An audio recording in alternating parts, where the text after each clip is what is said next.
વડાપ્રધાન નરેન્દ્ર મોદી આજે ગુજરાતના પ્રવાસે છે, ત્યારે કેન્દ્રીય રેલવે મંત્રી અશ્વિન વૈષ્ણવ પણ અલગ અલગ રેલવે સ્ટેશનોની મુલાકાત લેવાના છે.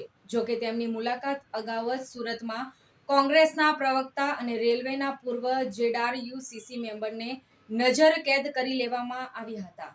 રેલવે સ્ટેશનના વિકાસને લઈને અવારનવાર રજૂઆત કરતા કલ્પેશ બારોટને મોડી રાતથી જ નજરકેદ કરી લેવામાં આવ્યા છે. તેઓને તેમના ઘરે રાતના 3 વાગે નજરકેદ કરવામાં આવ્યા છે. રેલવે એલસીબી દ્વારા નજરકેદ કરી લેવામાં આવ્યા છે. તેમને ઘરની બહાર જ નીકળવા દેવામાં આવ્યા નથી. કલ્પેશ બારોટે કહ્યું કે આજે રેલવે મંત્રી સુરત આવવાના હોય ત્યારે ઉધના રેલવે સ્ટેશન અને ઉત્તરાણ રેલવે સ્ટેશનના વિવિધ મુદ્દા અને ઉત્તરાણ સ્ટેશન ઉપર એક્સપ્રેસની ટ્રેનોના સ્ટોપેજની રજૂઆત કરવાના હતા.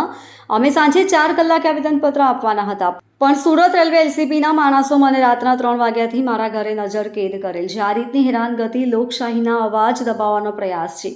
અમે કોઈ જ કાર્યક્રમ નથી આપ્યા, પરંતુ વિકાસની વાસ્તવિકતાને જોતા વાસ્તવિકતા દર્શાવી કે મંત્રીને રજૂઆત કરતા રોકવા કે કેટલું યોગ્ય છે તે જોવાનું રહ્યું. Bureau report LK star news, Surat.